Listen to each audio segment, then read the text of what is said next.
Ô Sainte Vierge Marie, qui pour nous inspirer une confiance sans borne, avez voulu prendre le nom si doux de Mère du perpétuel secours, je vous supplie de me secourir en tout temps et en tout lieu, dans mes tentations, après mes chutes, dans mes difficultés, dans toutes les misères de ma vie et surtout au moment de ma mort. Donnez-moi, ô charitable Mère, la pensée et l'habitude de recourir toujours à vous, car je suis sûr que si je vous invoque fidèlement, vous serez fidèle à me secourir. Procurez-moi donc cette grâce des grâces, la grâce de vous prier sans cesse et avec la confiance d'un enfant, afin que par la vertu de cette prière fidèle, j'obtienne votre perpétuel secours et la persévérance finale. Bénissez-moi, ô tendre et secourable Mère, et priez pour moi maintenant et à l'heure de notre mort. Ainsi soit. Donc c'est la faiblesse. Je traite de la faiblesse. Notre Seigneur Jésus-Christ, dans l'Évangile, dit, si quelqu'un veut me suivre comme disciple, qu'il se renonce, qu'il porte sa croix et qu'il me suive. Il me semble que c'est une des applications, justement, de ces recommandations de notre Seigneur Jésus-Christ. Qu'est-ce que ça veut dire, se renoncer, porter sa croix? C'est quoi la croix? Ben, il me semble que c'est la faiblesse, c'est notre faiblesse. Alors, il y a différentes sortes de faiblesses. Ouais. Il me semble qu'on peut distinguer 3 sortes de faiblesses. Donc, d'une part, une faiblesse originelle, héréditaire, si vous voulez. Ça peut être une faiblesse, c'est-à-dire c'est toutes sortes d'imperfections, ça peut être une faiblesse accidentelle, qui est inévitable et qui est non coupable. Donc la première faiblesse, c'est le fait que nous soyons créatures. Créature veut dire tirer du néant, on est parti de rien. Et en tant que créature, notre existence reste très fragile, très éphémère. Donc vous voyez, la première faiblesse, la faiblesse de nature, c'est toutes ces, disons, ces handicaps, ces limites, vous voyez, qui nous compliquent beaucoup la vie quand même. Ensuite, la deuxième sorte de faiblesse, c'est la faiblesse morale. Donc là, c'est la concupiscence. Donc cette faiblesse-là, c'est l'inclination au mal, c'est les tendances au péché. Cette tendance-là, elle est dangereuse, elle est nocive. Elle est complètement différente, celle-là. La deuxième sorte de faiblesse, la faiblesse morale. Et puis vous avez finalement la faiblesse idéale, c'est-à-dire, on va l'expliquer, c'est une faiblesse un peu mystérieuse. C'est un choix, c'est-à-dire quelqu'un qui, pour remplir une mission, délibérément se met à un niveau plus bas que celui qui lui correspond, pour justement se mettre au service d'une cause noble, d'une cause sainte. Donc 3 sortes de faiblesses. Il me semble que c'est une illustration, une manière d'appliquer ce renoncement. Quand notre Seigneur Jésus-Christ dit, si vous voulez être mon disciple, renoncez-vous. C'est quoi le renoncement? Portez votre croix. C'est quoi la croix? Il me semble qu'on peut trouver une explication pour vivre cette recommandation de notre Seigneur Jésus-Christ en faisant cette distinction par rapport à la faiblesse. Alors, première forme de la faiblesse originelle. Je vous ai dit, elle peut être héréditaire. Alors, cette faiblesse, ça peut être le physique. Il y a des gens qui ont un physique très favorable, puis d'autres pas du tout, quoi. Rien à faire. Moi, on était 4 frères dans la famille. Si vous voyez mes 3 autres frères, ils font 10 cm plus que moi. Aucun n'est chauve et aucun n'est bronzé comme moi. Voilà, il faut que je passe avec, quoi. Voilà. Ça peut être la faiblesse du milieu. Si votre père a comme métier vidongeur, vous n'avez pas les mêmes gratifications que si votre père est cadre supérieur de l'armée, évidemment, ou PDG d'une entreprise. Alors voilà, on est du milieu, on peut être très défavorisé, comme on peut être extrêmement privilégié. Donc c'est vous rapporter, quelquefois, vous êtes d'être un milieu, vous savez, vous êtes à les pâquerettes, quoi, vraiment. Alors, ensuite, ça peut être les capacités. Ouais, il y a des gens qui naissent en chaise roulante, et puis d'autres, c'est des forces de la nature, etc. Donc vous voyez, cette faiblesse-là, elle est absolument involontaire, et elle n'est pas coupable, mais c'est pour apporter, tous les jours. Et on a tous, d'une manière ou d'une autre, un truc qui ne va pas, quoi. Ouais, et puis les autres, ils savent bien mettre le doigt où ça fait mal, quoi. Le truc là qui vous humilie bien. Alors, ça peut être des échecs. Il y a quand même des échecs qui sont cuisants. Et je pense, dans toute existence, il y a des moments où voilà, la vie vous est vraiment vous rit, et puis au contraire, d'autres fois c'est vraiment difficile, quoi. Ouais, par exemple, dans la fraternité, nous, on vous mute comme ça, tout d'un coup, on se trouve parachuté à nouveau poste, etc. Alors qu'on était dans quelque chose qui marchait à peu près bien, tout d'un coup, on découvre un truc, on n'est pas fait ça du tout pour ça, quoi. Et bon, on se casse bien la figure, et on mord la poussière, quoi, bien, c'est quand même désagréable, quoi. Rien à faire, Moi, j'ai été donc à Suresnes pendant 6 ans. À la fin de mes 6 ans, il y a un confrère qui m'a dit vous avez quand même réussi quelque chose pendant votre mandat. C'est à faire l'unanimité contre vous. Voilà. Puis il ne le disait pas en riant, le gars. Une autre fois, j'étais dans un prieuré où ça ne se passait pas très bien. Un prieuré. Alors le sacristain, pourtant c'est un homme de jugement, quelqu'un que j'appréciais beaucoup, il me dit, monsieur l'abbé, on a vu beaucoup de prieurs passer ici dans notre région, mais aussi minables que vous, ça n'en avait jamais vu. Et là aussi, je riais jaune. Rien à faire. Alors les capacités aussi. Il y a un confrère qui disait, vous savez, dans la fraternité, on peut dire que souvent, ceux qui quittent la fraternité, c'est les plus intelligents et les plus doués, en me regardant fixement, l'air de dire, toi tu ne vas pas quitter la fraternité. Et c'est bon ça, c'est très bon, mais bon voilà, j'aime entendre vos rires, parce que justement ça empêche de se prendre trop au sérieux, de se laisser gonfler les chevilles, etc. Donc voilà. Et je pense qu'on a tous notre part. À un moment donné, ça vous claque dans la figure, quoi. Ça, c'est une croix. Le renoncement, c'est accepter ça. Faut quand même se résigner. Le caractère aussi. Il y a des gens qui ont un caractère hyper optimiste, tout tournant, etc.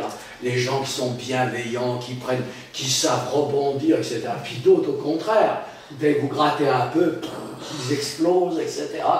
Des caractères difficiles, quoi. Et on s'en rend compte.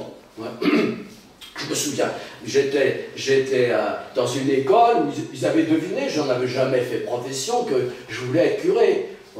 Mais j'avais un caractère difficile, et donc une personne de l'encadrement me disait, le jour où j'avais été vraiment particulièrement déplaisant et désagréable, monsieur l'abbé, il y a quand même une femme qui est heureuse, c'est celle que tu n'épouseras pas.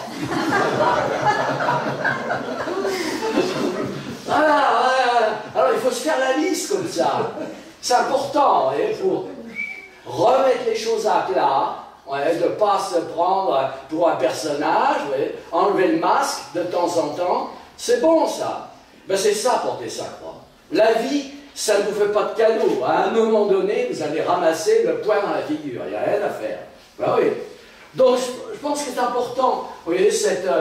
Et d'ordinaire, vous voyez, cette faiblesse qui est complètement involontaire, elle est non coupable. Elle nous fait beaucoup plus souffrir que nos péchés. Par contre, nos péchés, oui, c'est une faiblesse là, qui est pécamineuse et que nous devrions regretter. On va le voir ici, justement. Donc je pense que c'est important. Le bon Dieu permet dans toute vie, justement, que nous ayons des humiliations quand même, et pour certains, c'est toute la vie. Il n'y a pas de moment, pour d'autres, il y a des moments difficiles à passer dans l'existence, etc. Mais quand c'est des croix portées en permanence, c'est quand même très très lourd. Alors il me semble que c'est ça le renoncement, accepter sa faiblesse. Saint Paul dit qu'il a demandé à un moment donné d'être déchargé justement d'une faiblesse qui l'humiliait beaucoup. Alors il n'a pas précisé. Est-ce qu'il avait un défaut dans le visage, etc., par un accident, une maladie? Il y a des fois des gens, par exemple, des gens qui font des AVC et ils se retrouvent avec le visage, c'est quand même dur à porter ça, vous êtes complètement défiguré, quoi. Alors est-ce que c'était ça chez Saint Paul? Est-ce que c'était une tentation particulière? Ouais. Bon, Dieu l'a dit, ma grâce te suffit. Ouais. Et ma grâce triomphe dans la faiblesse. Alors voilà, c'est ce qu'il faut retenir. Souvent, le bon Dieu permet qu'on ait justement, qu'on ait ce genre de handicap, pour justement ne pas tomber dans une sorte de prétention, une sorte de vanité, etc. Moi, j'ai rencontré des gens extrêmement doués à tout point de vue, qui semblaient justement ne pas avoir ce type de faiblesse. Mais je trouve que c'est très lourd à porter. Quelqu'un qui a tous les dons de la nature, qui n'a pas ce genre de truc, eh bien, il risque bien à un moment donné de se planter bien, quoi. Par orgueil, justement. Donc, d'une certaine manière, c'est pas mal d'avoir l'aiguillon, le truc là, qui vous permet de rester dans l'humilité, dans la simplicité, etc. Je pense que c'est une grâce. Donc, il faut s'en résigner, il faut se résigner, c'est comme ça. Et puis, je pense qu'il faut faire de l'humour aussi, il faut savoir en rire. Bon, je ris jaune quand je vous dis, quand je vous parle de mes problèmes, mais je pense que c'est important. C'est important de ne pas prendre ça trop au sérieux, de ne pas... Bon, on a le droit de le camoufler un peu quand même. On a le droit aussi d'alléger ces handicaps, bien sûr. Mais à un moment donné, il faut accepter, voilà, le bon Dieu permet que ça soit comme ça. Alors maintenant, donc ça c'est la première faiblesse. La faiblesse héréditaire, la faiblesse donc non coupable, et qui peut être source de grand mérite, vraiment. Alors maintenant, passons à la deuxième source de faiblesse. Alors je vous l'ai dit, là c'est une faiblesse à cause du péché originel. Le baptême, le sacrement de baptême, n'enlève pas ce que dit Saint Paul. Je ne fais pas le bien que je voudrais faire, et je fais le mal que je ne voudrais pas faire. Ça, cette faiblesse-là, elle est très dangereuse. Elle compromet notre salut. Donc on va voir cette faiblesse-là, il faut la combattre. Il faut vraiment lutter la contre. Alors, cette faiblesse-là, cette faiblesse morale, elle se trouve chez les saints. Et ça, moi, c'est ce que j'aime chercher chez les saints. C'est le truc qui ne va pas. Alors, ça me rassure beaucoup de voir que les saints, ils ont des problèmes. Parce que quand vous lisez une vie de saint, où vous avez l'impression que c'est sur autoroute, avec pas le limitateur de vitesse, mais au contraire, le truc qui fonce, c'est pas des vies de saints, ça. Les vies de saints, quand les saints écrivent leur vie par eux-mêmes, ils montrent qu'ils ont eu à lutter, vraiment, qu'ils avaient des difficultés. Alors, Sainte Thérèse de l'Enfant Jésus, elle dit que depuis l'âge de 3 ans, je n'ai jamais rien refusé au bon Dieu. Ça calme, et c'est la plus grande sainte des temps modernes. Alors, on va gratter un peu, qu'est-ce qu'on va trouver? Mais si, on va trouver. Si vous lisez les manuscrits autobiographiques, elle disait que quand elle était toute petite, donc avant l'usage de la raison, elle était très coléreuse. Et la maman donc, de Sainte Thérèse de l'Enfant Jésus écrit à une de ses sœurs aînées en lui disant, la petite, elle parle de Thérèse, a pris une colère incroyable, j'ai été obligé de la mettre dans la cave, etc., pour qu'elle se calme. Donc elle était très entêtée. Elle était coquette aussi. Sainte Thérèse de l'Enfant Jésus, voilà, sa maman lui avait mis une petite robe sans manches, etc. Et puis elle lui met quelque chose pour lui couvrir. Elle se trouvait bien dans ça, elle trouvait ça un peu ridicule à mettre un truc qui cache les bras, quoi. Donc voilà, un peu de coquetterie. Et puis aussi, troisième défaut, donc c'était des tendances simplement, il n'y a pas de péché là-dedans, c'est important. Un peu, trop d'affectivité. Elle avait un cœur qu'elle donnait à tout le monde. Faut faire attention, justement. Donc, voilà, elle s'attachait aux personnes, etc. Donc, voilà les 3 défauts, vous voyez, 3 tendances. Vous voyez, elle dit bien, Sainte Thérèse de l'Enfant Jésus, que ces tendances-là, elles ont été corrigées par, justement, la famille, pas tellement sa mère, puisque sa mère est morte très jeune, elle a été orpheline, vous le savez bien, de maman très jeune, mais ses grandes sœurs ne lui laissaient rien passer.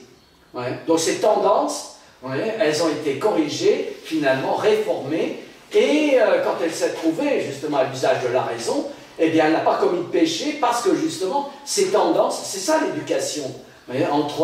Entre la naissance et l'usage de la raison, donc c'est ça entre 5 et 7 ans, etc., ces 5 ou 7 années sont très importantes, justement, oui, où les parents réforment les tendances. Oui. Et quand l'enfant, qui a été bien conditionné par la bonne éducation, arrive à l'usage de la raison, eh bien déjà, il y a des réflexes qui conditionnent toutes les mauvaises tendances, et l'enfant ne tombe pas dans le mal. C'est énorme, ça. Oui. Voilà. Alors ensuite, mais adulte, est-ce qu'elle a eu des problèmes, Sainte Thérèse de l'Enfant Jésus, adulte? Oui, oui, rassurez-vous. Voilà. Alors lesquels? J'en ai trouvé 3 au moins. Ouais. Donc un qui est très connu, c'est qu'elle dit qu'il y avait une religieuse dans le couvent qui avait le talent de lui déplaire en tout. Ça fait quand même beaucoup, hein. C'était un monstre, votre la sœur. Non, c'était pas un monstre. C'était de l'antipathie féroce. Ouais. Ben ça, c'est très rassurant. Et on peut avoir des mouvements comme ça, des gens qu'on ne peut pas piffrer, il n'y a rien à faire. Hein, et quelquefois, c'est des gens de votre famille, c'est des gens très proches, etc. Vous sentez la chair de poule dès que vous les voyez, etc. Elle dit même qu'il y a certaines personnes qui vous feraient faire un long détour pour éviter de les rencontrer. Mais je trouve que c'est très rassurant tout ça. Ouais, parce que c'est des tendances tout simplement. Ouais. Ensuite, l'indignation. Donc ça c'est dans les manuscrits autobiographiques. Elle nous raconte que, vous savez, il y avait une religieuse, on appelle ça les religieuses tourières.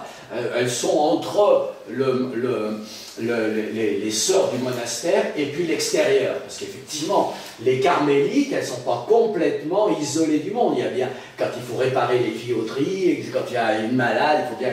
Donc, il y a les sœurs tourières qui faisaient dans l'entre-deux, si vous voulez, la transition entre le monde et puis... Alors donc, il y avait une de ces tourières qui avait été nommée pour organiser la venue des parents d'une religieuse. Il fallait donc les recevoir, etc.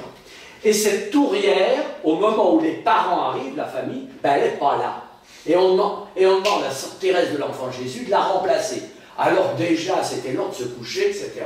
Alors elle sent en elle, si vous voulez, une colère qui monte, hein, contre la bonne sœur qui n'était pas là, ouais, qui ne faisait pas son boulot, etc. Et qui l'obligeait, elle, hein, au moment où elle pouvait prendre son repos, Alors tout de suite, elle résiste, ouais, et elle s'imagine que les parents de cette religieuse, là, qu'il faut recevoir à la place de la tourière, ouais, c'est la Sainte Famille qui arrive.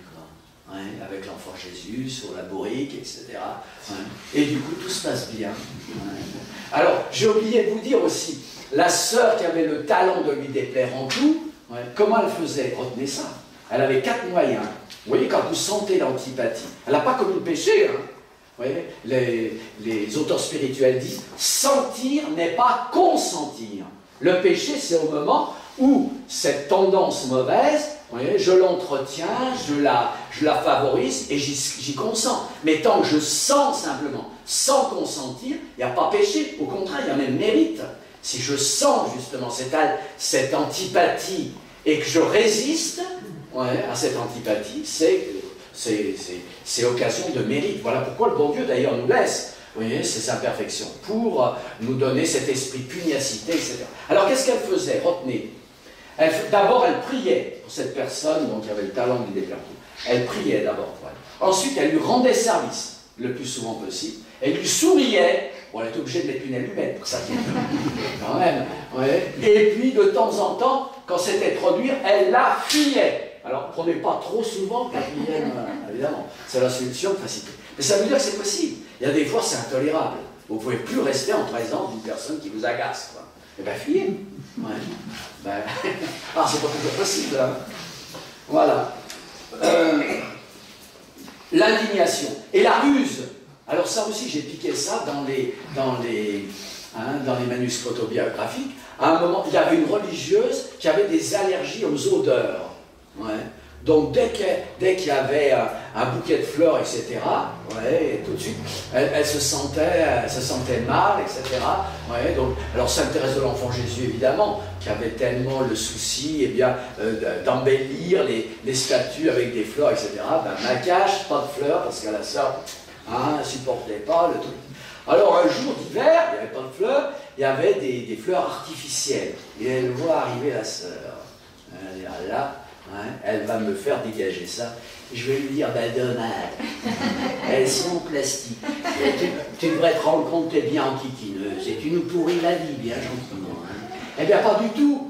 Ouais, Sainte Thérèse de l'Enfant Jésus va au-devant de la sœur et pour lui éviter la méprise. Vous avez remarqué comme c'est bien limité, on dirait vraiment des fleurs naturelles. Hein. Ouais. Non mais vous voyez, elle a eu cette tentation. Hein, dire là c'est le piège, ça, il ne faut pas rater ça. C'est vraiment le bon truc là, où je vais pouvoir lui envoyer le pain dans la figure, elle va s'en souvenir longtemps. Hein. Eh ben non. Hein. Voilà. Alors ensuite, vous voyez, donc là c'est vraiment des faiblesses, vous voyez, c'est des faiblesses morales. Là c'est des faiblesses morales. Et ça il faut vraiment se battre, il faut vraiment lutter là contre. La plupart des péchés, c'est justement, vous voyez, quand on sent ces inclinations, etc., bien souvent, on ne prie pas. Vous voyez, alors, livré à nos propres forces, on va succomber. Et ça devient des péchés. Au départ, non. Vous voyez, mais il faut justement avoir... Alors, les apôtres, maintenant. Alors là, les apôtres... Parce que moi, quand je lis, si vous voulez, la vie du curé d'Ars ou du Padre Pio, je ne me sens pas du tout dans la même catégorie, quoi. Je me dis, j'aurais pas jamais dû me faire prêtre. Si pour être prêtre, vous voyez, il faut se nourrir de patates pourries comme le curé d'Ars, ou avoir les stigmates, vous voyez, comme le Padre Pio, bon ben voilà, je suis hors norme, quoi, hein, je ne suis pas mon prêtre. Mais alors quand je lis l'Évangile, avec les défauts des apôtres, là vraiment je ne déparie pas du tout. Ah, il n'y a plus aucun problème là. Ah, il n'y a plus aucun problème. Ah, les apôtres, c'est quand même incroyable. J'en ai trouvé au moins 10. Mais je cherche à rallonger la liste. C'est très rassurant, quoi. Vous voyez, les défauts des apôtres, etc. Et par contre, là, je ne crois pas que ça soit que des... Ils n'ont pas que senti. Je crois qu'ils ont bien consenti. Vous voyez, largement, hein. Vous voyez, on est quand même bien dans le péché délibéré. Hein. Oui, carrément. Hein. Alors vous en avez à la peine hein, dans l'Évangile. Et je trouve ça très beau. Vous voyez, c'est que normalement, vous voyez, si c'était une histoire humaine, bon, on aurait passé ça sous silence, quoi. On étouffe le truc, quoi. Et bien justement, pour montrer que l'Église, vous voyez, c'est malgré les prêtres et les évêques et le pape, d'une certaine manière, hein, parce que s'il y avait qu'eux, ils auraient largement suffi à faire que l'Église s'effondre. Mais c'est par la grâce de Dieu. Alors, l'incrédulité des apôtres, c'est incroyable. Souvent, notre Seigneur Jésus-Christ leur dit « homme de peu de foi ». Et c'est ce qui l'a le plus fait souffrir, notre Seigneur Jésus-Christ, l'incrédulité des apôtres. Par exemple, vous voyez, quand ils sont dans la barque, là, et puis c'était des marins, hein, donc des matelots, et ils savaient, vous voyez, qu'à partir d'un certain degré de vague, là, on passe pas, quoi. On va couler, là. Et c'était le cas, hein, ils étaient vraiment dans un truc, là. Et notre Seigneur Jésus-Christ dort. Et l'Évangile dit, il y en a un, c'est écrit textuellement, qui lui dit non est curativi. Il réveille notre Seigneur Jésus-Christ. Alors ça vous fait rien hein, on va couler là, et vous dormez tranquillement. Ça vous fait rien. Ils osent dire ça à notre Seigneur Jésus-Christ. Et notre Seigneur Jésus-Christ leur dit homme de peu de foi. Vous pensez qu'on va couler comme des malheureux là, alors vous avez le Fils de Dieu à côté de vous. Homme de peu de foi. Et il y a bien d'autres exemples. Un exemple qui est très frappant aussi, c'est voilà, un homme qui apporte à notre Seigneur Jésus-Christ son enfant épileptique. Et il dit, c'est dramatique, mon enfant, quand il est dans ses crises, il se roule, même dans le feu, etc. Il se met en danger incroyable. Et j'ai demandé à vos apôtres, et ils n'ont rien pu faire. Alors que les apôtres faisaient déjà des miracles, beaucoup de miracles. Notre Seigneur Jésus-Christ les initiait à l'apostolat, et leur donnait la capacité. Et donc là, échec. Alors, notre Seigneur Jésus-Christ guérit cet enfant, et lorsque le Père repart, il dit, mais pourquoi là on a échoué? Et notre Seigneur Jésus-Christ leur dit, à cause de votre incrédulité. Ô race dure de cœur et incrédules. Jusqu'à quand vous supporterai-je? Il dit ça aux apôtres. Hein. Jusqu'à quand? Il est indigné de la manque de foi des apôtres. Ouais. Donc l'incrédulité des apôtres. Leur brutalité. Hein, c'est ce passage de l'Évangile où des braves mères de famille apportent les petits-enfants pour que notre Seigneur Jésus-Christ les bénisse, etc. Et l'Évangile dit, les apôtres ne sont pas là, ils disent, sont pas là, écartez-vous les enfants. Non, non, ils les dégagent, etc. Vraiment, et notre Seigneur Jésus-Christ en est indigné. Mais laissez venir à moi les petits-enfants, quoi. Ah, des bruits sauvages. Ensuite, la rivalité, bien sûr. Il est dit qu'à plusieurs reprises, notre Seigneur Jésus-Christ annonce sa passion. Voici que nous montons à Jérusalem et le Fils de l'homme va être livré aux païens, etc. Et les apôtres sont dans une tristesse incroyable. Ils n'osent pas poser de questions. Mais ils n'imaginent pas que ça soit possible que notre Seigneur Jésus-Christ, qui est le Fils de Dieu, puisse se laisser malmener, maltraiter jusqu'à être tué. C'est pas possible. Alors l'Évangile dit, sans transition, pour aborder un sujet quand même un petit peu plus aguichant, intéressant, mais ils se disputent entre eux pour savoir quel est le plus grand. On a envie de leur dire, c'est malin les copains là. Votre patron, il est en train de vous dire qu'il va mourir sur une croix, et vous vous discutez pour savoir quel est le plus grand. Ah, vous êtes vraiment dans le ton, chapeau. Ouais. La dureté de cœur, c'est l'exemple de la Cananéenne, cette pauvre femme dont la fille est malade, etc. Ouais. Et l'Évangile dit que les apôtres en étaient agacés. Ouais. Et ils disent à notre Seigneur Jésus-Christ, vous pouvez la faire dégager, cette femme-là. Elle commence à nous chatouiller les oreilles, etc. Ouais. Les apôtres. Ouais. Une certaine dureté de cœur. Ouais. La lâcheté aussi. La sévérité. J'aime pas mal ce passage. Donc les apôtres ont été, là aussi, ils ont été envoyés en mission. Ouais, et ça se passe très mal. Ils sont tombés dans une localité où on les a vraiment renvoyés, mais d'une manière vraiment offensante, quoi. Alors ils reviennent à notre Seigneur Jésus-Christ et il leur dit, vous permettez, vous nous donnez le pouvoir de leur envoyer le feu du ciel. Ah ben c'est pas mal ça. Ouais, comme manière d'exercer l'apostolat, c'est pas au lance-flamme, c'est pas... voilà, c'est la méthode lance-flamme. Tu me résistes, réduit en poussière. Donc voilà, vous voyez que les... et nous ne sommes pas meilleurs que les apôtres.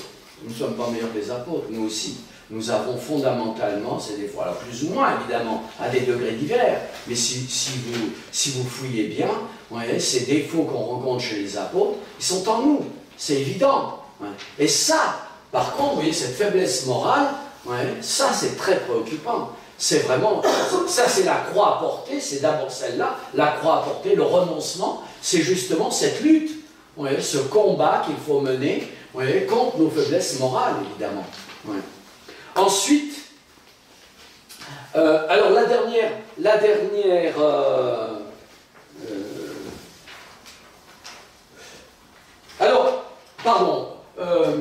par rapport à cette faiblesse morale, il peut y avoir deux attitudes défectueuses.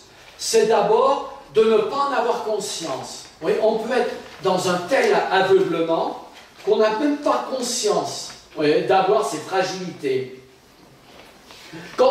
Qu'est-ce qui nous permet justement de découvrir, de reconnaître que nous sommes capables vraiment du pire, ouais, vraiment, parce que nous avons en nous des fragilités, des faiblesses qui peuvent justement nous entraîner, et on le voit, ouais, comment Saint-Pierre, qui était un très bon apôtre, comment en quelques instants, cet apôtre qui était d'une grande fidélité est devenu apostat, ouais, et parjure.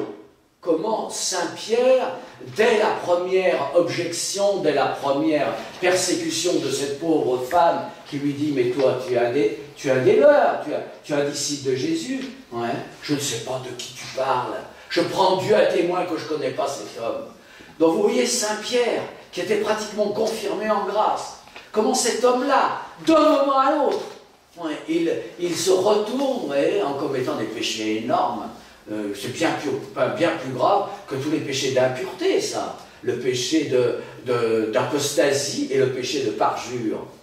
David c'est le parcours sans faute. Et puis tout d'un coup, il est séduit par une femme, il devient adultère et meurtrier. Il tue le mari, il fait tuer le mari de cette femme qu'il a séduite. Mais nous ne sommes pas meilleurs que Saint-Pierre et que David. Nous avons aussi en nous.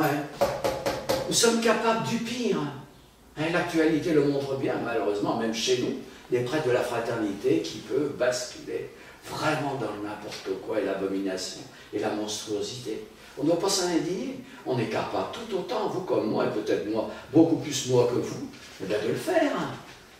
Et ça, c'est important, ça. Cette faiblesse morale, attention, c'est la vie ou la mort, c'est l'éternité bienheureuse ou c'est l'enfer. Donc ça, il faut prendre le très très au sérieux. Donc comment nous avons cette conscience? C'est d'abord en faisant l'examen de conscience. Est-ce qu'on fait l'examen de conscience?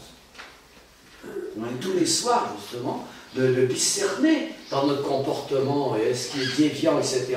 Souvent, c'est au départ. Vous avez une meute de foin, vous mettez une allumette. C'est rien du tout au départ. Vous mettez le pied sur la flamme, etc. Si vous avez laissé ça, après, tous les pompiers du monde n'arriveront plus. Une fois que c'est parti, il n'y a rien à faire. Mais c'est pareil chez nous.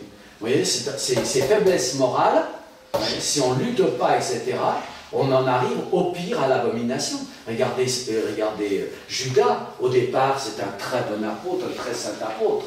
Jésus-Christ n'a pas choisi Judas, il dit bon, il me faut un salopard. Ah non, sûrement pas. Le bon Dieu ne fait pas ça. Au départ, c'est un très saint apôtre. Et l'attachement à l'argent, il semble que c'est vraiment le péché mignon.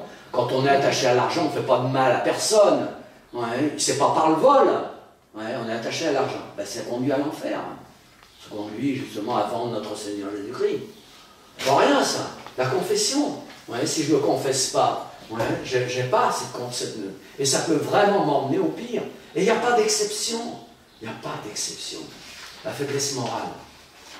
C'est ça porter sa croix.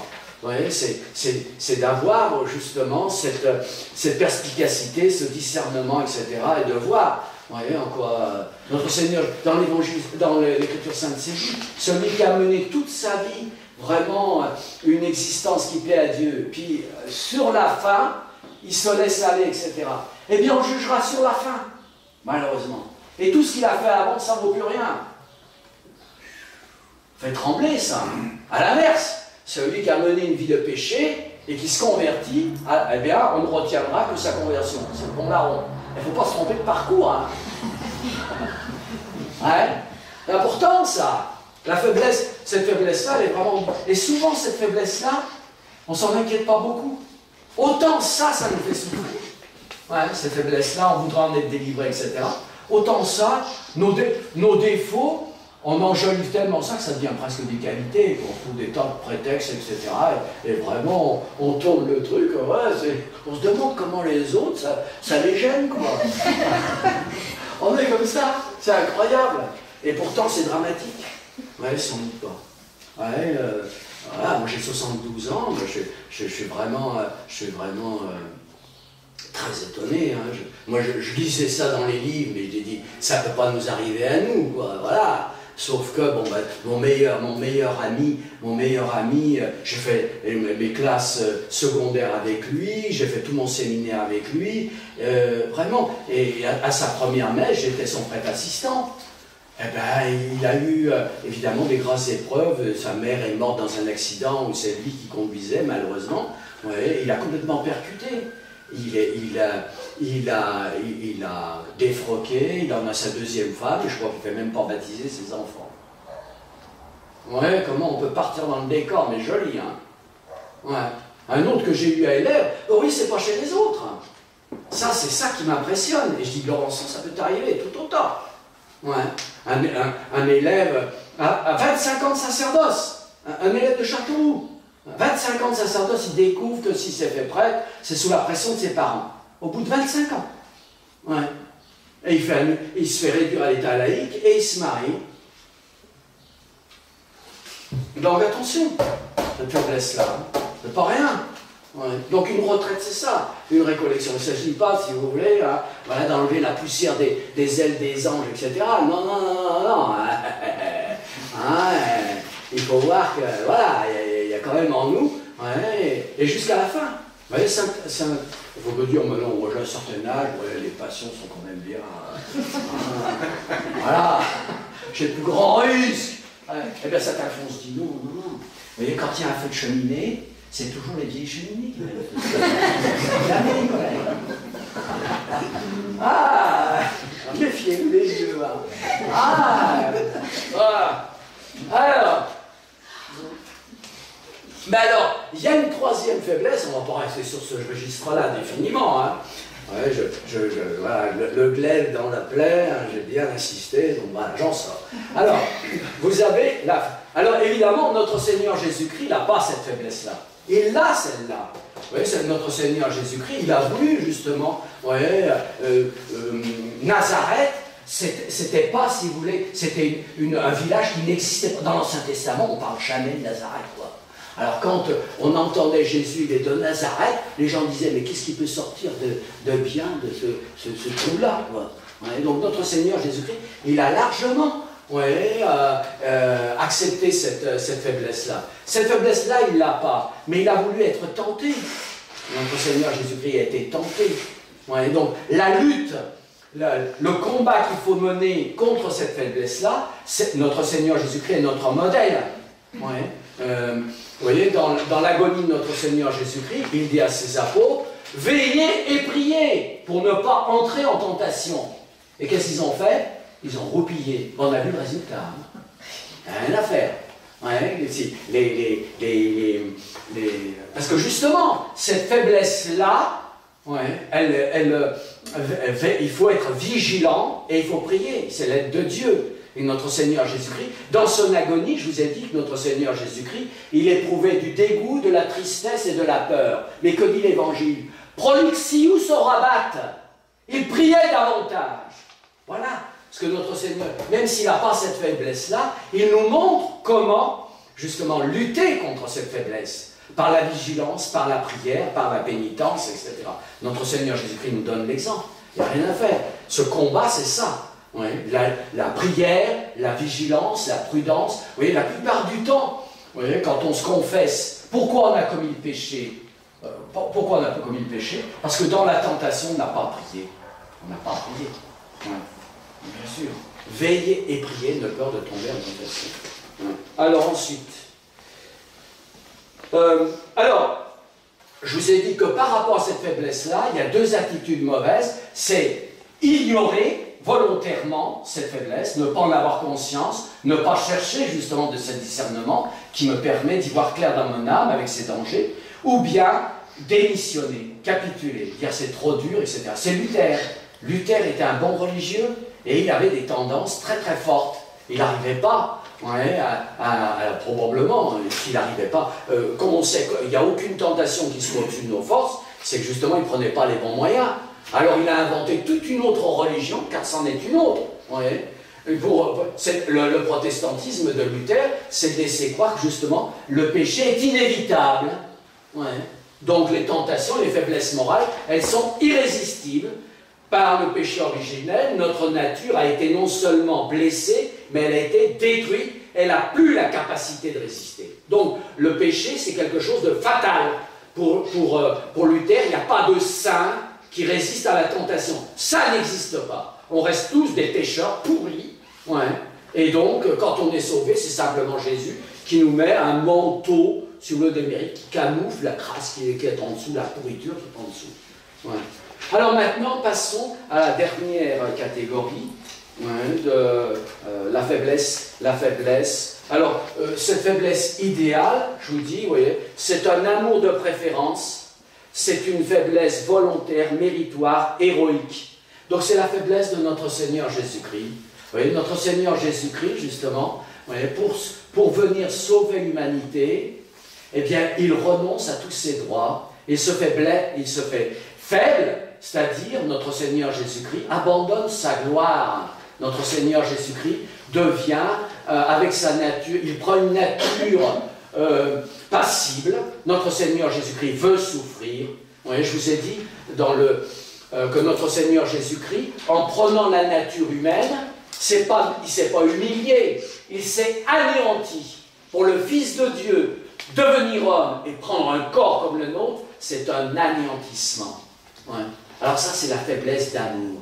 Notre Seigneur Jésus-Christ, justement, il veut tellement conquérir notre cœur qu'il se fait le plus accessible possible. Oui. Et il naît petit enfant, ça fait peur à personne. Et en plus, il naît dans une crèche. Si notre Seigneur Jésus-Christ, comme sauveur, était apparu avec tout un appareil de puissance, de majesté, etc., ben, tous les petits, tous les faibles, c'est pas pour nous, ce gars-là, il n'est pas fait pour nous. Contraire, notre Seigneur Jésus-Christ naît dans une crèche, petit enfant, dans la pauvreté. Mais qui n'irait pas? Les bergers, qui sont vraiment des pauvres gens, on peut difficilement trouver, eh bien, ils trouvent quelqu'un qui est encore plus pauvre que ça, oui, cette faiblesse d'amour. Jésus qui, justement, pour se faire accessible, pour gagner notre cœur, renonce à tous ses privilèges. Donc cette faiblesse d'amour de notre Seigneur Jésus-Christ. Voilà. Dans sa passion, notre Seigneur Jésus-Christ, le serviteur du grand prêtre qui le gifle. Le grand prêtre, dans les interrogations qu'on donne à notre Seigneur Jésus-Christ, dit tu peux nous rappeler un peu ta doctrine, etc. Notre Seigneur Jésus-Christ dit, mais ma doctrine, j'ai toujours prêché en public, ma prédication, il suffit d'interroger les témoins, etc. Alors à ce moment-là, le serviteur du grand-père gifle notre Seigneur Jésus-Christ, on dit, tu te moques par ta réponse, et notre Seigneur Jésus-Christ qui dit à ce pauvre type, franchement, ça devait être une épave, ces gars-là, et il dit, si j'ai mal dit, dis-moi en quoi, et si j'ai bien dit, pourquoi tu me frappes? C'est beau ça. C'est une idée, il aurait pu le réduire ensemble, quoi. Le gars qui le gifler le Fils de Dieu. Est-ce que c'est possible, ça? Vous voyez, dans l'Évangile, il est dit que pendant sa passion, tradébatse, Jésus il se livrait à ses ennemis. Ça, c'est ça la faiblesse. Alors qu'il aurait pu les réduire en poudre, etc. Notre Seigneur Jésus-Christ se fait faible. La méchanceté et s'acharne sur lui, il lui voilait le visage, lui crachait au visage, lui arrachait la barbe, etc. Il se livrait. Voilà la faiblesse d'amour. Jésus, il veut souffrir volontairement. Alors, un autre exemple, vous voyez, de faiblesse idéale, c'est nos religieux, nos chères religieuses. C'est incroyable. Vous voyez, les religieux, les religieuses renoncent à tout ce qui fait un peu le charme de la vie, la gloire de la vie. Vous voyez, quelles sont vraiment les valeurs qui vous font honneur, vous, en tant que vous êtes père et mère de famille, etc. C'est le fait, justement, d'avoir la liberté. Vous avez une entreprise, vous avez des responsabilités, vous avez de l'autorité, etc. La religieuse se fait obéissante. Comme un ordinateur, etc., une machine, etc. On ne peut pas prendre la moindre décision sans demander l'autorisation. Qu'est-ce qui fait votre honneur, votre réputation, etc. C'est d'avoir des enfants, évidemment. La postérité, qu'est-ce qu'il y a de plus beau sur terre, que de nous transmettre la vie, cette postérité, cette descendance, vous en êtes très fiers. Le religieux, la religieuse qui renonce à ça, voilà, une sorte de stérilité volontaire, c'est ça la faiblesse, d'amour pour notre Seigneur Jésus-Christ. L'obéissance, la chasteté, puis la pauvreté. Pour les hommes du monde, les religieux, les religieuses, c'est des clochards déguisés, mais c'est des clochards. C'est des gens, si vous voulez, qui n'ont ni responsabilité, ils n'ont pas de fric, ils n'ont aucune indépendance, et puis des gens qui sont stériles, etc. Non, mais c'est vraiment des parasites, quoi, faut être clair. Pour le monde, c'est ça. C'est ça la faiblesse d'amour. Le religieux qui renonce à tout, justement, à tout ce qu'il fait, et des biens tout à fait légitimes. Les biens les plus vitaux, je veux dire, auxquels on est le plus attaché, mais tout à fait honorablement, c'est légitime. Avoir son indépendance financière, si vous avez une propriété, c'est justement un patrimoine que vous voulez transmettre à vos enfants, il n'y a rien de pécamineux là-dedans, enfin, mais vous en êtes fiers en même temps. avec vos économies, votre travail, etc. Vous avez gagné justement un patrimoine que vous transmettez par l'héritage, etc. Vos enfants, au moment où vous allez mourir, etc., vous savez que la vie continue, c'est le même nom qui est porté, etc. Ouais. Et puis la liberté, enfin, ouais, faire preuve justement d'initiative. Le religieux renonce à tout ça. Faiblesse d'amour. Ah, c'est magnifique. Ouais. Mais les époux aussi. Les époux. Et j'ose dire, oui, dans ma catégorie, j'ai surtout vu les épouses. La faiblesse justement d'une femme qui se marie. Elle renonce à beaucoup de choses. Ouais. Elle renonce à sa santé. Bah ouais, il y en a qui le portent très bien. Mais bon, au bout de 10, 12, vous voyez, ça me compare à une religieuse du même âge, ça va très très bien. Quoi. Mais quand même, la santé en prend un bon coup. Il y en a qui s'en remettent pas quand même. Hein. Et chaque fois voilà, qu'on donne naissance à un enfant, on risque sa peau quand même. C'est pas rien, hein. Ouais, ben c'est sûr. Même jusqu'à la fin du monde, avec les progrès de la chirurgie, il y a toujours des femmes qui vont mourir en enfantant. Hein. Donc c'est ça la faiblesse. C'est accepter le risque, vous voyez, de ma vie. Ouais, c'est pas rien ça. Je me fais faible. Je me mets dans une situation où jusqu'au ma peau quand même. Ouais, pour transmettre la vie. C'est une belle faiblesse ça.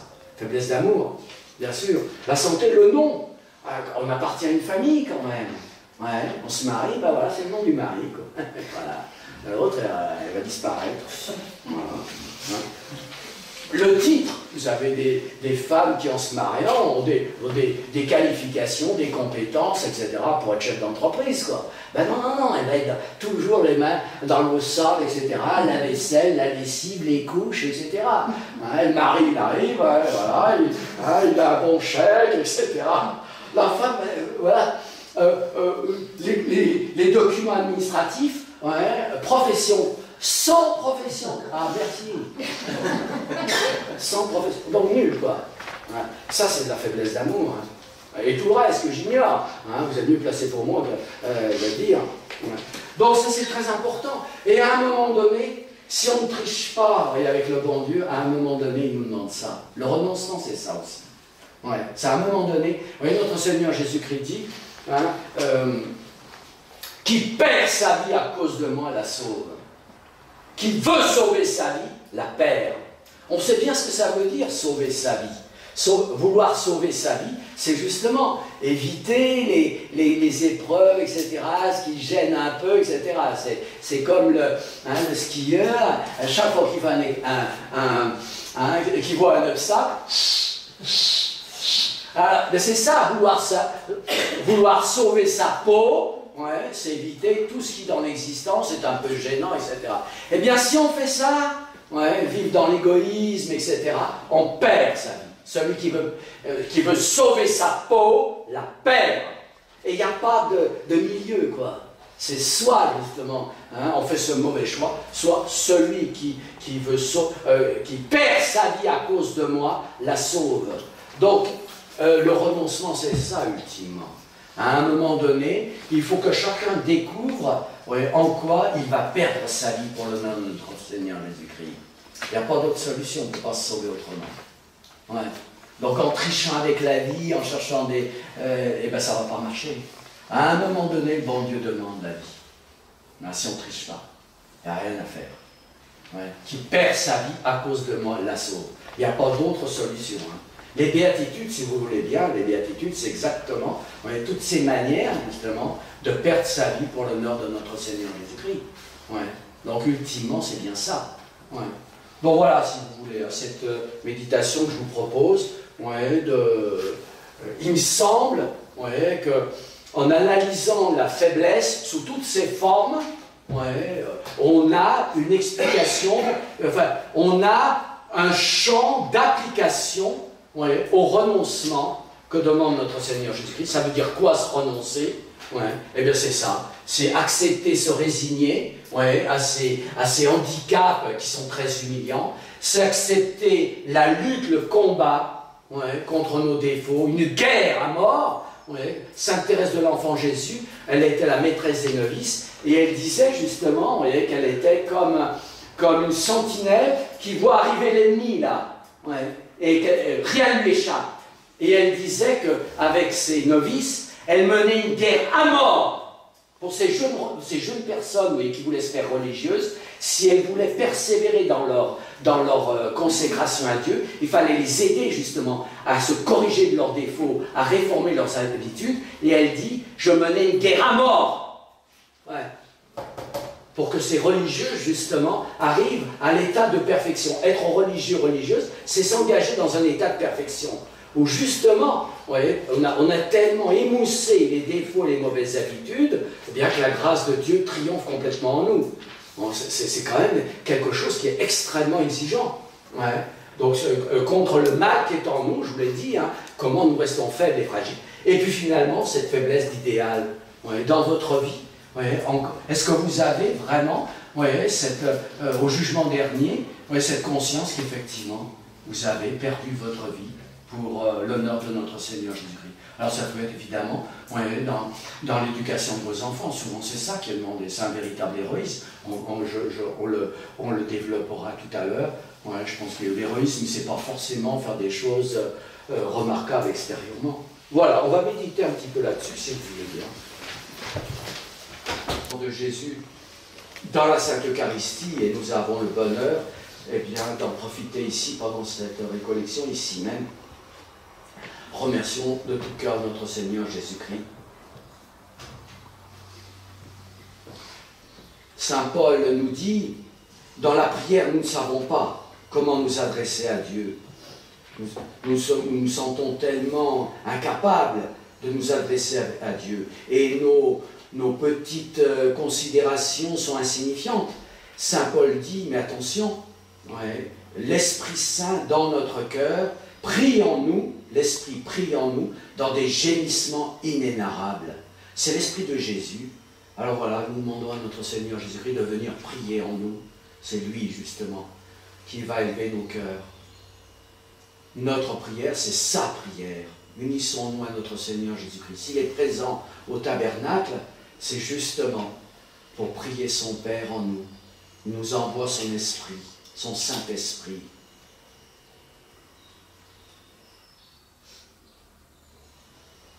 Alors, toujours la même méthode, si vous voulez.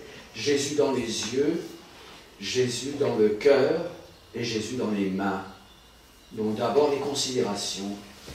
L'exemple de notre Seigneur Jésus-Christ, l'enseignement de notre Seigneur Jésus-Christ sur cette faiblesse.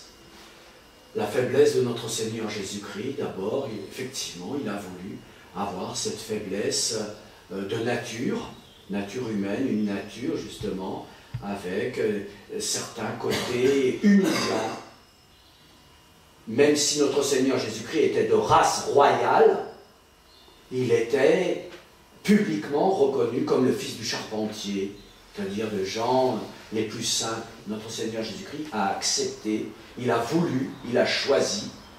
Il naît dans une crèche, c'est très humiliant ça aussi, il n'a même pas un berceau. Donc on voit dans la vie de notre Seigneur Jésus-Christ, il a voulu avoir vraiment cette faiblesse qui nous pèse tellement, qui est tellement humiliante. Jésus, il n'a pas eu la faiblesse morale, mais il nous a donné les instruments, les remèdes pour mener la lutte contre nos faiblesses morales. Donc il nous donne l'exemple. Et puis notre Seigneur Jésus-Christ, comment, surtout lui, nous donne l'exemple de la faiblesse idéale, la faiblesse d'amour. Voilà, donc considérons justement cette triple faiblesse en notre Seigneur Jésus-Christ. Comment il va nous aider à nous renoncer, comment notre Seigneur Jésus-Christ va nous aider à sanctifier cette faiblesse en prenant les moyens proportionnés, adaptés à chacune d'elles.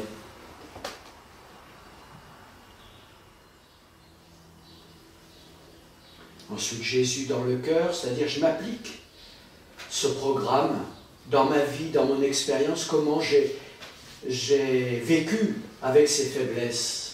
D'abord, c'est les autres. Il me faut remarquer mes faiblesses d'origine par des remarques déplaisantes, désagréables, des humiliations, des vexations. Combien c'est pénible. Comment j'ai vécu ça? Ensuite, comment je mène ce combat contre mes faiblesses?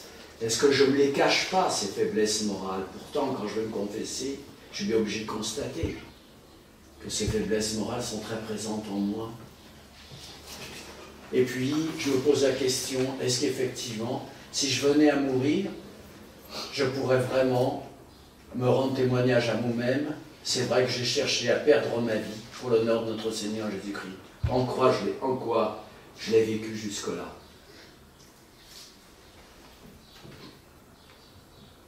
Jésus dans le cœur. Remercions le bon Dieu d'abord de nous donner ce beau programme de vie, enthousiasmant, exigeant sans doute, très beau, difficile, mais il y a sa grâce.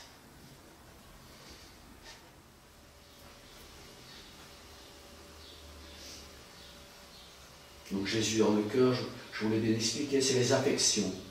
D'abord l'adoration, l'émerveillement du plan de Dieu, la reconnaissance, voilà ce que c'est que les affections, la gratitude, l'action de grâce.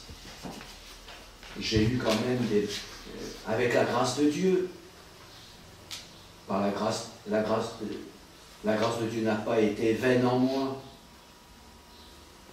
mais aussi le regret d'avoir quelquefois refusé cette grâce, de n'y pas avoir été complètement fidèle.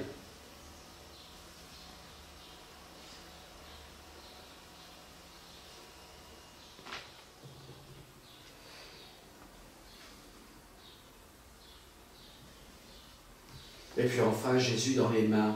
C'est-à-dire, je voudrais vraiment que cette petite récollection, même si elle est très partielle, puisque vous retournez chez vous tous les soirs, me soit vraiment bénéfique. C'est quand même une grande grâce, même s'il n'y a pas les conditions idéales d'une retraite fermée. Mais quand même, c'est une véritable étape. Je voudrais vraiment que ce soit fructueux, fécond, que ça me donne un nouveau départ. Si j'y mets de la bonne volonté, c'est largement suffisant. Et le bon Dieu voit bien que je mets de la bonne volonté.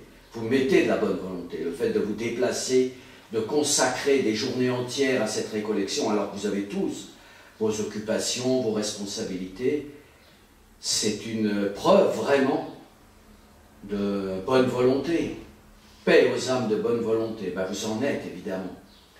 Donc, le bon Dieu se doit de vous donner, justement, des secours supplémentaires, des lumières particulières, une force.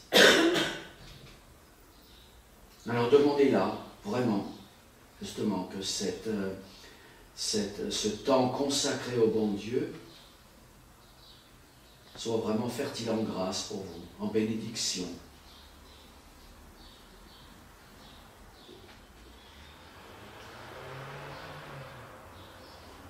Et puis le colloque, ce moment d'intensité plus amoureuse vis-à-vis du bon Dieu, sans que ce soit des mots particuliers, c'est plutôt cette présence aimante de Dieu, comme une mère qui porte son enfant dans son sein. Elle ne va pas faire des discours, mais voilà, elle y pense très fort. Il y a vraiment cet échange fusionnel entre la mère et son enfant. Auprès d'un malade, un mourant, on ne va pas faire des discours, mais on lui tient la main, et le cœur vraiment a ce langage silencieux, ineffable, qui ne se traduit pas par des mots, mais qui est très fort, vis-à-vis de quelqu'un qui est loin, qui est étranger, qui est prisonnier. On ne peut pas lui parler, mais le cœur est là. C'est ça le colloque. C'est vraiment ce cœur à cœur avec le bon Dieu. Donne-moi ton cœur, voilà ce que le bon Dieu attend. Pas tellement nos paroles, nos discours. C'est ça le colloque.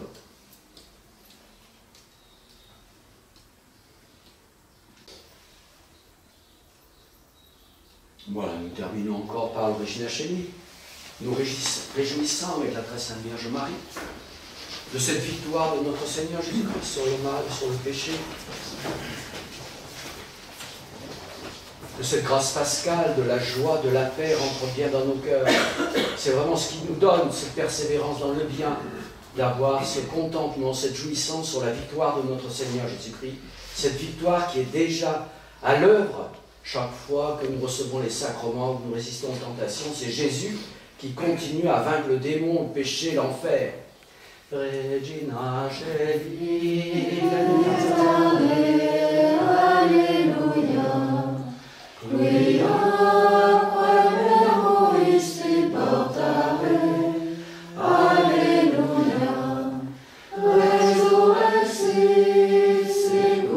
Christ